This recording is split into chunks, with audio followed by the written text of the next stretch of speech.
सोचें, अगर आपकी मोटरसाइकिल को रोजाना पेट्रोल की जरूरत न हो, अगर वो खामोशी से चले और माहौल को भी आलूदा न करे, क्या ऐसा मुमकिन है?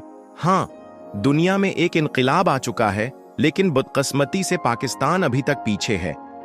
भारत, चीन और दुनिया के कई ममालिक ने अपनी सड़कों पर ई बाइक्स को आम कर दिया है, मगर पाकिस्तान में क्या हो रहा है?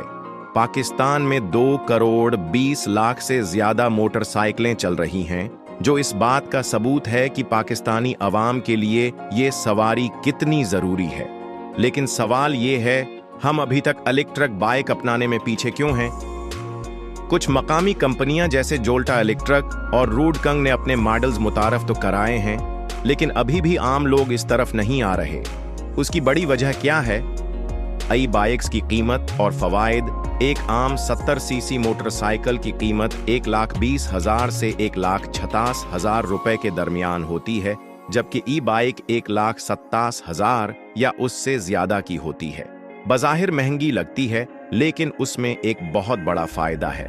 न पेट्रोल का खर्चा, न इंजन ऑयल, न स्पार्क प्लग की झंझट, सिर्फ चार्ज करें और चलाएं। लेकिन फिर भी लोग उसे क्यों नहीं खरीद रहे?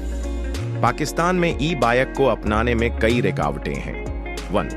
ज्यादा इब्तिदाई कीमत। लोग समझते हैं कि ये महंगी है, हालांकि ये लंबे अरसे में ज्यादा सस्ती साबित होती है। 2. चार्जिंग इंफ्रास्ट्रक्चर नहीं। पाकिस्तान में चार्जिंग स्टेशंस की शदीद कमी है, जिसकी वजह से लोग घबरा रहे हैं। 3. हुकूमती सपोर्ट का फकदान। 2020 में एक पॉलिसी बनी, लेकिन आज तक उस पर मुकम्मल अमल नहीं हुआ। 4. बिजली का बहरान।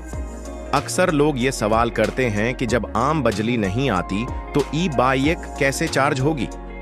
भारत ने फेम नामी स्कीम मुतारफ कराई, जिसमें ई बाइक्स पर सब्सिडी दी गई, चार्जिंग स्टेशंस लगाए गए और नई टेक्नोलॉजी पर काम किया गया। इसका नतीजा ये निकला कि आज भारत में ओला, आथर एनर्जी और बजाज जैसे बड़े ब्रांड्स ई बाइक्स में इनकलाब ला चुके हैं। पाकिस्तान भी यही कर सकता है, बस हुकूमत को सही पॉलिसी बनानी होगी और अवाम को समझना होगा कि ये हमारे मुस्तकबल के लिए कितना जरूरी है। दुनिया ई बाइक्स की तरफ जा रही है। सवाल यह है कि पाकिस्तान कब जाएगा? क्या हम पेट्रोल पर ही हैं, इन्हिसार करते रहेंगे, या हम भी जदीद टेक्नोलॉजी को अपनाएंगे? आपका क्या ख्याल है? क्या ई बाइक्स पाकिस्तान में कामयाब हो सकती हैं? और अगर नहीं तो आपके ख्याल में सबसे बड़ी रुकावट क्या है? नीचे कमेंट्स में अपनी राय जरूर दें।